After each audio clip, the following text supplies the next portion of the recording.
Think about the people in your life who have hurt you most, not the enemies, not the people who are openly against you, who argued, who pushed back, who made their position clear. Those people, whatever damage they did, were at least legible. You knew where they stood. You could orient yourself against them. You could defend, respond, adapt. Think about the ones who never did any of that. The friend who always agreed, who never had a different opinion, or if they did, kept it so carefully to themselves that you never had to encounter it. Who was present for every success and quiet about every mistake? Who made you feel, in their company, something that felt like acceptance, that warm, specific comfort of being with someone who never seems to find anything wrong with you? Think about what that cost you. Sun Tzu wrote about war, about strategy and terrain, and the movement of armies, and the conditions under which battles are won before they are fought. But what he was really writing about, what runs beneath every tactical observation in the art of war, is the study of how intelligent actors use information, positioning, and perception to control outcomes without ever revealing their hand. He understood something about silence that most people spend their entire lives missing. Silence is not neutral. It is never simply the absence of something. In a relationship, in any human dynamic where information is shared, where trust is extended, where one person's decisions are influenced by another person's responses, silence is a position. It is a choice. And like every choice made by an intelligent person in a situation where something is at stake, it serves a function. The question Sun Tzu would ask about the friend who never challenges you is not whether they are kind. It is what the silence is doing. Because someone who is always silent in your presence, who never risks the friction of honest disagreement, who manages every interaction to produce your comfort, that person is not simply being supportive. They are running a strategy, and you are the terrain. Sun Tzu's most enduring insight is not about attack. It is about information, specifically the strategic value of controlling what your counterpart knows, believes, and assumes. The general who allows the enemy to form false impressions of his strength, his position, his intentions, has already won a version of the battle before a single engagement. The terrain of belief is the terrain that matters. Everything else is consequence. Apply this to friendship, to the intimate, trust-saturated dynamic of someone who knows your fears, your ambitions, your self-doubts, your hunger for validation. Someone who has been given, over years of relationship, a detailed map of exactly where you are vulnerable and exactly what you need to hear to feel safe. Now, ask, what does that person's consistent silence actually give them? Everything. The friend who never challenges you has achieved something that no amount of argument or persuasion could produce. They have become, in your mind, a source of pure affirmation. You do not brace for their opinion. You do not steel yourself before sharing something with them. You bring your unguarded self, your plans, your doubts, your half-formed ideas into their presence without the protective distance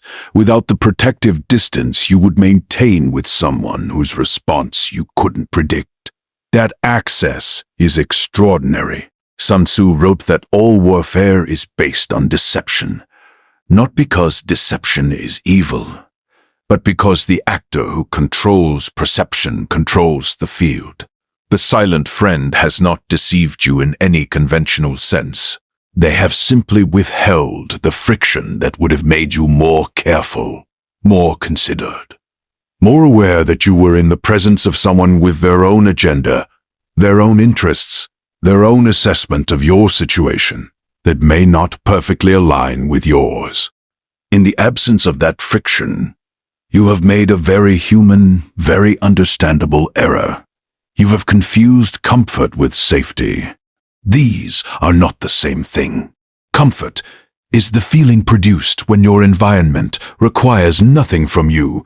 No adjustment, no reckoning, no encounter with a perspective that challenges your own. Safety is the condition in which you are actually protected from harm. The two can coexist. But in relationships where one person has learned to produce the first in order to gain the second, where comfort is manufactured precisely because it generates the trust and access that serve the manufacturer, they are not only different, they are opposed. Modern social psychology has a name for what the silent friend exploits: the liking bias. We are, as a species, profoundly inclined to trust the people we like, and we like most intensely the people who make us feel good about ourselves. The friend who agrees, who validates, who never introduces the discomfort of honest disagreement, generates extraordinary liking, and liking generates trust, and trust generates access, and access, in the hands of someone who knows what to do with it, generates influence. Sun Tzu would call this the achievement of dominant position. Without engagement, you have handed them the high ground. Not because you were naive, because the silence felt like acceptance. And acceptance is one of the things humans need most. And the person who understood that need clearly enough to build their entire presence in your life around supplying it has been, from the beginning, in a stronger position than you knew. Let's be precise about what this looks like, because the managing friend does not look like a threat. That is the design of it. They look like the easiest relationship in your life.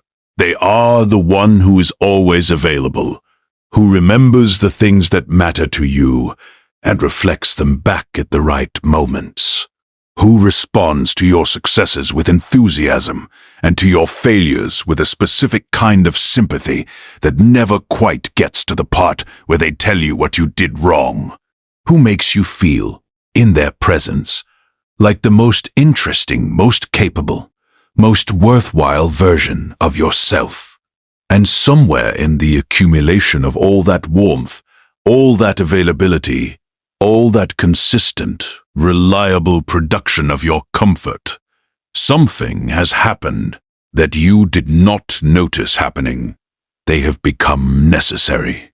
Sun Tzu wrote about the importance of making yourself indispensable to the terrain, of positioning forces so thoroughly within a landscape that their removal would alter the landscape itself.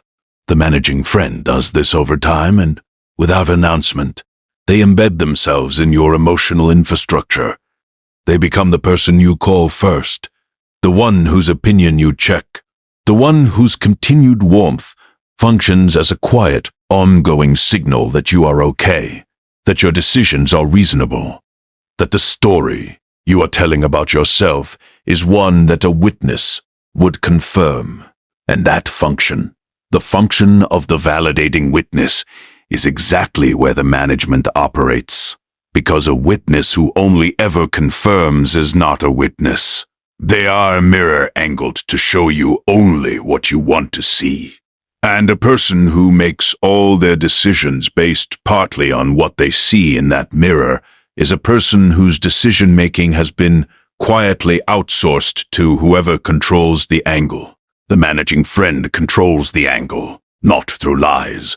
The warmth is real. The affection is genuine. In many cases, the management and the care can coexist in the same person without contradiction, because what makes this dynamic so effective is precisely that it doesn't require malice to operate.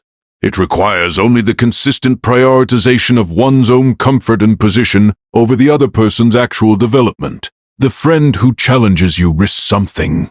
They risk your displeasure, your defensiveness, the possibility that you will receive the honesty badly and the relationship will cool.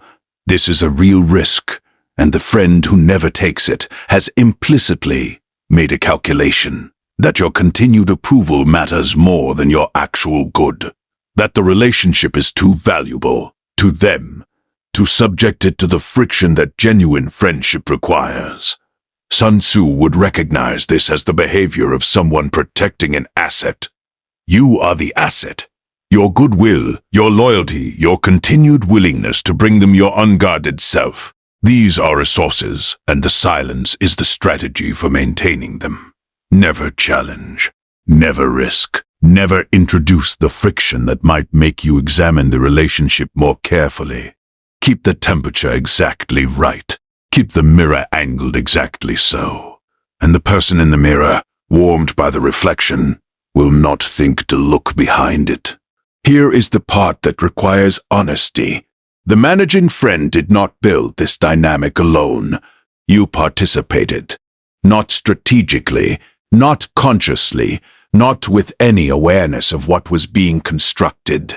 But participation does not require awareness. It requires only the ordinary human desire to have at least one relationship where you do not have to be questioned, where you can rest from the effort of being seen critically, where the presence of another person does not introduce the discomfort of genuine encounter. Most people have that desire. It is not weakness. It is the legitimate need for rest, for acceptance, for a space in the social landscape that doesn't require constant self-examination. The problem is what you built on top of it. Sun Tzu wrote extensively about the danger of the comfortable position. The army that has rested too long in favorable terrain begins to rely on the terrain for its strength. It loses its capacity to operate in unfavorable conditions. It mistakes the comfort of its current position for actual capability. And when the terrain changes, when the comfortable position is lost, the army discovers that it has not been building strength. It has been borrowing it from the ground beneath it. The managing friend is the comfortable position and the specific cost they extract, not through malice, not necessarily with awareness, is the gradual atrophy of your capacity for honest self-assessment. Because honest self-assessment requires friction. It requires the experience of your ideas being pushed back on, your blind spots being named, your decisions being evaluated by someone who is not primarily invested in your feeling okay about them. Without that friction, the feedback loop that produces genuine growth closes. You continue to move, to decide, to build, but without the corrective input that would make the movement accurate. You develop, over time, a picture of yourself that has been assembled almost entirely from favorable information, from the reactions of someone who has systematically filtered out the unfavorable. And that picture, whatever its subjective comfort, is a strategic liability. Because the world does not share the managing friend's investment in your comfort, the negotiation, the relationship, the professional situation, the creative work. All of these will eventually produce feedback that the managing friend never offered. And the person who has been living inside the mirror's favorable angle will encounter that feedback without the resilience that honest friction builds. Not because they are weak, but because they were never given the opportunity to develop the specific strength that comes from having your positions challenged by someone who knows you well enough to challenge them accurately. This is what Sun Tzu understood about intelligence. Not the gathering of it, but the absence of it. The commander who has been given only favorable reports, who has been surrounded by advisors who manage his confidence rather than inform his judgment, who has made his plans based on a picture of the terrain constructed to please him rather than to accurately describe what is there. That commander is walking into conditions he cannot read. The silent friend made you that commander. Not by lying to you, by simply, consistently, deliberately never telling you what you needed to hear. Sun Tzu ends every strategic observation the same way, implicitly, with the question of what you are going to do with what you now know, not as a call to action in the self-help sense. Not with a list of behaviors to change or relationships to exit or conversations to initiate, simply with the expectation expectation that information properly understood changes the field. That the commander who now knows the terrain is in a different position than the one who didn't. Not a safer position, necessarily. A more accurate one. The more accurate position is this. The person in your life who has never challenged you, who has been present, warm, consistently supportive in the specific way that support requires nothing from them. That person is not your safest relationship. They are your most managed one. And what has been managed through all the silence and warmth and careful absence of friction is the quality of information you have had access to about yourself. This does not mean they don't care about you. It does not mean the relationship has no value. It does not mean that warmth is automatically suspect, or that the friend who challenges you is always the more trustworthy one. It means that you should know the difference between the friend who agrees because they have examined your position and found it genuinely sound, and a friend who agrees because agreement is the strategy they've chosen for reasons that have everything to do with what they need from you and nothing to do with what is actually true. Sun Tzu would tell you that the most dangerous position on any battlefield is the one you don't know you're in, not the difficult position, not the exposed position, the comfortable one, the one you stopped examining because nothing in it was producing discomfort. And you confused the absence of discomfort with the absence of danger. The silent friend gave you that position. And the question, the one that is going to follow you out of this video and into the next conversation you have with the person you've been thinking about since the first 30 seconds, is not whether to trust them. It is whether you have ever actually known what they think, and whether, if they told you, the relationship would survive it,